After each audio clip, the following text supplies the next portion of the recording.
जय माता दी। Welcome to my channel. आज मैं आपके साथ मंगलवार प्रदोष व्रत की पूजा विधि शेयर कर रही हूँ, जिसे भौम प्रदोष व्रत भी कहते हैं।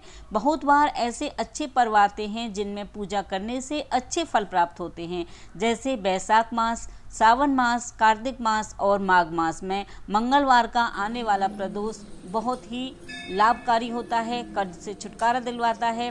प्रदोष व्रत शत्रुओं का नाश करने वाला होता है। प्रदोष व्रत को हम भौम प्रदोष व्रत वाले दिन मंगल भगवान शंकर और हनुमान जी की दोनों की ही पूजा करते हैं। इस शिव जी की पूजा करने से हर तरीके के दोष का नाश हो जाता है और हनुमान जी की पूजा करने से हर तरह की शत्रु बाधा शांत होती है, कर्ज से छुटकारा मिलता है। इसलिए भौम प्रदोष की पूजा अवश्य करनी चाहिए। बैसाख मास में, सावन मास में, कार्तिक मास में और माघ मास में अगर मंगलवार का प्रदोष व्रत पड़ता है तो उस दिन आप व्रत ना कर सकें तो मंदिर में जाकर पूजा अवश्य करनी चाहिए। मैं आपके साथ घर पर पूजा कैसे करें वीडियो शेयर कर चुकी हूँ। आज मैं आपको मंदिर में पूजा करके दिखा रही हूँ और ये प्रदोष व्रत की पूजा है।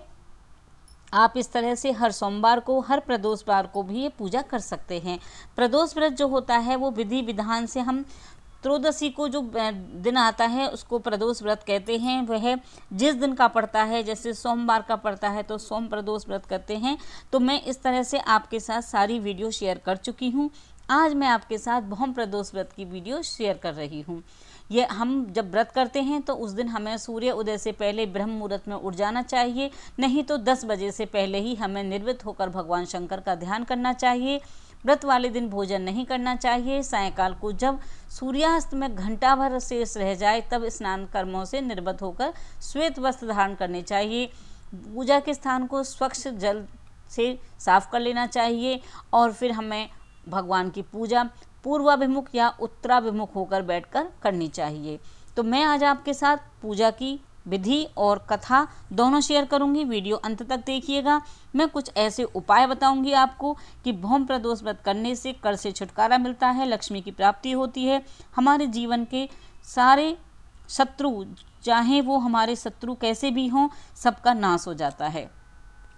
भगवान भोलेनाथ की पूजा करते हैं और हम हनुमान जी की भी पूजा करते हैं। तो भौम प्रदोष व्रत की पूजा अवश्य करनी चाहिए।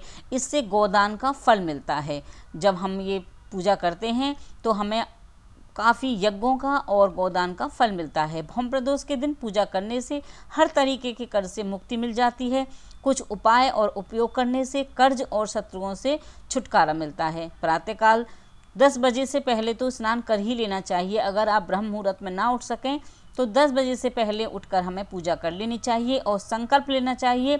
भगवान शंकर को फूल, फल, धूप, दीप, नैवेद्य, दूध, जल अर्पित करना चाहिए। बेलपत्र चढ़ाने चाहिए। अगर आग, धतूरा, भांग सब मिलता है तो वो सब चढ़ाने चाहिए। अगर हर मंदिर के बाहर ये प्रदोष व्रत और सोमवार के व्रत वाले दिन जरूर मिलते हैं। अगर ना मिलें तो मानसिक रूप से चढ़ा देने चाहिए। बेलपत्र अगर मंदिर में भी रखा हुआ है चढ़ा हुआ तो उसको भी धो करके आप चढ़ा सकते हैं। शिव जी को अवश्य चढ़ाने चाहिए। दूध से मिश्रित अपना जो जल होता है, गंगा जल डाला हुआ कच्चा दूध अवश्य चढ़ाना चाहिए। ये पूजा सूर्य उदय से जो होता है तब या तो सुबह कर लेनी चाहिए। प्रदोष काल सायंकाल को कहते हैं, जब घंटा भर शेष रह जाता है, यानी 45 मिनट बाद और 45 मिनट पहले, सूर्य छिपने के बाद प्रदोष काल कहा जाता है। बहुत लाभ मिलता है पूजा करने से। सूर्य छिपने के 45 मिनट पहले आप पूजा करें और 45 मिनट बाद पूजा कर सकते हैं तो बहुत ही अच्छा होता है। सुंदरकांड का पाठ करना चाहिए। हलवा पूरी का, गुड़ चना का भोग लगाकर हनुमान जी का पूजन करना चाहिए। हनुमान जी के सामने दीपक जलाना चाहिए। लाल फूलों की माला हनुमान जी को पहनानी चाहिए। 11 बार हनुमान अष्टक का पाठ कर सकते हैं। चमेली के तेल को 9 बाती वाला दीपक बनाएं। एक दीपक ऐसा बनाएं जिसमें 9 बाती लगाएं, उसमें चमेली का तेल डाल दें और वो हनुमान जी के आगे दीपक जलाना चाहिए। लड्डू का भोग लगाएं और जो लड्डू का भोग होता है उसका बाद में प्रसाद बांट दें। आपके पूजा ये घर पर भी कर सकती हैं और मंदिर में भी जाकर कर सकती हैं। तो इस पूजा से आपको जब मंदिर में करें या घर पर करें आपको बहुत फल मिलता है। भौम पृथ्वी के पुत्र हैं, अंगारक हैं, मंगल देव जी हैं। मंगल देव मंगलवार के देवता हैं। चंद्र देवता को क्षय रोग हो गया था, जिससे उन्हें मृत्यु तुल्य कष्ट होने लगा था। भगवान शिव ने उनके दोषों को दूर करके पुनः उन्हें सुंदर जीवन प्रदान किया था, इसलिए इसे प्रदोष व्रत कहते हैं। तो प्रदोष में जिस दिन प्रदोष वार होता है उस दिन अगर आप व्रत ना कर सकें तो आप मंदिर में जाकर शिव जी को जल अवश्य चढ़ाएं, दीप जलाएं। आप संध्या काल में भी कर सकते हैं पूजा, सुबह भी करें। अगर आप सुबह नहीं कर पाते हैं तो प्रदोष काल में, संध्या काल में अगर आप ये व्रत करते हैं तो आपको मन वांछित फल की प्राप्ति होती है। आप मंगलवार के दिन अगर प्रदोष कर्ज से अगर आप पीड़ित हैं, आपके पास कर्ज है या आपके बहुत शत्रुएं हैं, आपका काम नहीं चल रहा है, आपकी बहुत परेशानियां आ रही हैं, संतान प्राप्ति नहीं हो रही है, तो आप मंगलवार को जो प्रदोष पड़ता है उस दिन संध्या काल मंदिर में जाकर दीप जलाएं, शिव जी पर जल चढ़ाएं। आपको आपकी मनोकामनाएं पूरी होंगी और मनवांछित फल की प्राप्ति होगी। भगवान के शिव शंकर को हमें प्रदोष व्रत में अगर व्रत रखते हैं तो अन्न नहीं खाना चाहिए, फलाहार का भोजन ही करना चाहिए।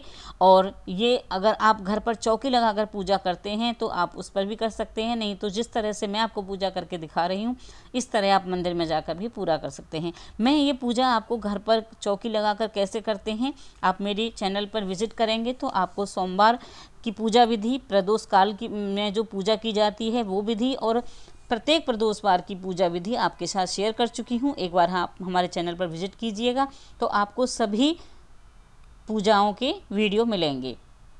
आप माता गौरी को और शंकर भगवान को इस तरह से गठबंधन करें, कलावा भी चढ़ाएं, माता को वस्त्र रूपी और उनका गठबंधन करें। इससे क्योंकि हर पूजा में माता गौरी की पूजा अवश्य की जाती है। आपने किसी भी पूजा में देखा होगा तो माता लक्ष्मी, माता सरस्वती, माता दुर्गा को हर पूजा में नहीं रखा जाता है, लेकिन माँ दुर्गा को और गणेश भगवान को प्रत्येक पूजा में रखा जाता है। तो इसलिए माता गौरा का श्रृंगार करें, श्रृंगार रूप में आप उनको रोली चढ़ाएं, चावल चढ़ाएं, कलावा चढ़ा दें, फूल चढ़ा दें और जो भी नैवेद्य आप घर से बना कर ले जाएं या आप बतासे लें, मिश्री लें, कुछ भी, भगवान को गुड़ भी चढ़ा दें। गन्ने के रस से आप भगवान की पूजा कर सकते हैं।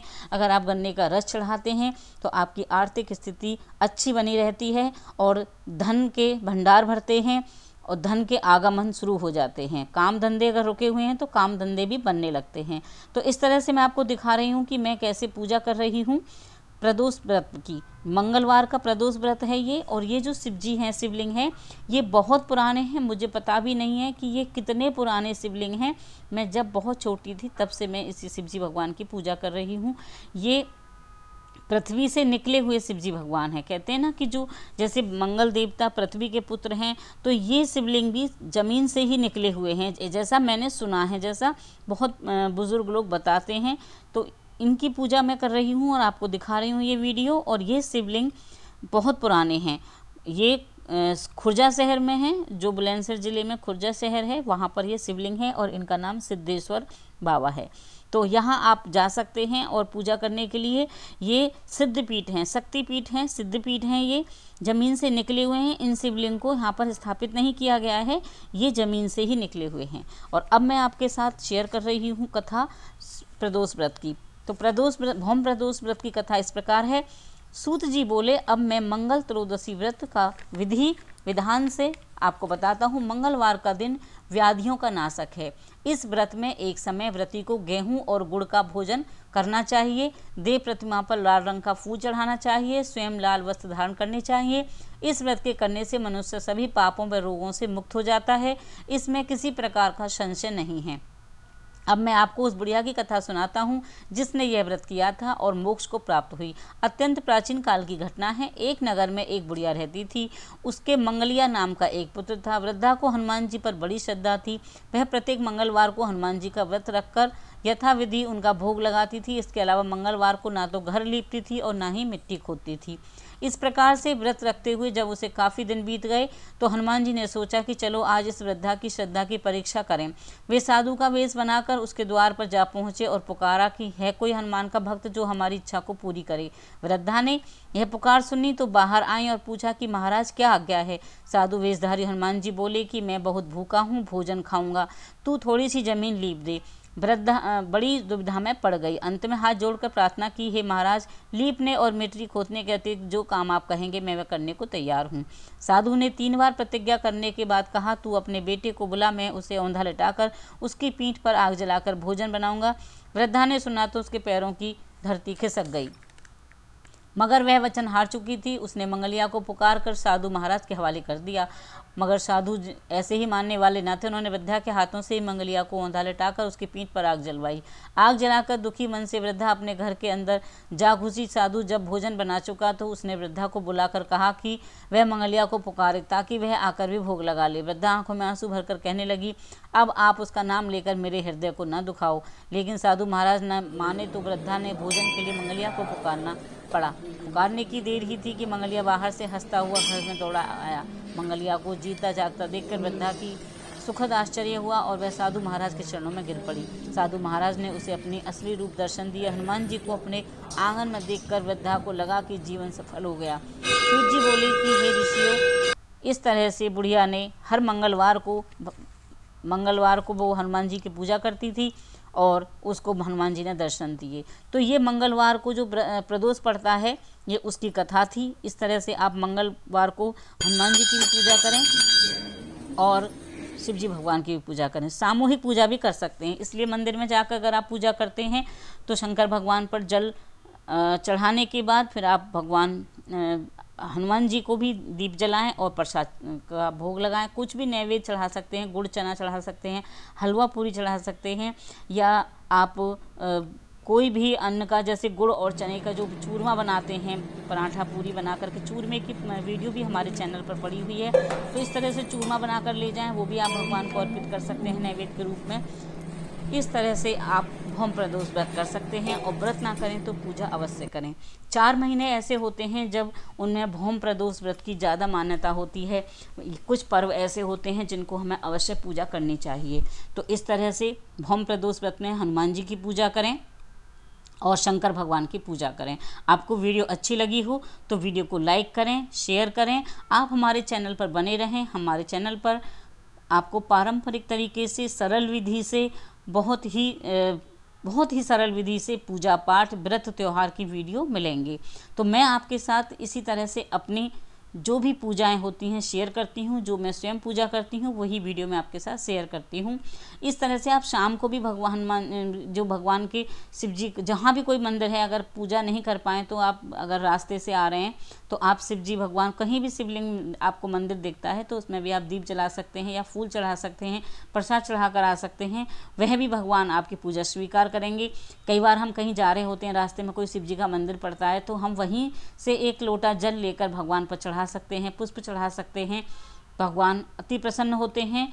धतूरा चढ़ा सकते हैं और भगवान को चावल भी चढ़ाए जाते हैं। शंकर भगवान पर आप चावल का भोग लगा सकते हैं। ये देखिए, ये कार्तिकेय भगवान हैं, गणेश भगवान हैं, ये पूरा शिव परिवार है। बहुत ही पुराने शिवलिंग हैं ये। और यहाँ पर भैरव बाबा भी हैं। तो इस तरह से मंदिर बहुत कम मिलते हैं देखने को जहाँ सभी मूर्ति एक साथ हों। इसी में नवग्रह हैं। मैं आपको हजारों साल पुराने नवग्रह के दर्शन करा रही हूँ। इसमें आप नवग्रह भी देख सकते हैं। बहुत पुराने नंदी बाबा हैं, ये बहुत ही पुराने हैं। आप मूर्ति को देख सकते हैं कि ये अंग्रेज़ों के ज़माने से भी पहले की नंदी हैं, जो काफ़ी पुराने हैं, संगमरमर के बने हुए हैं।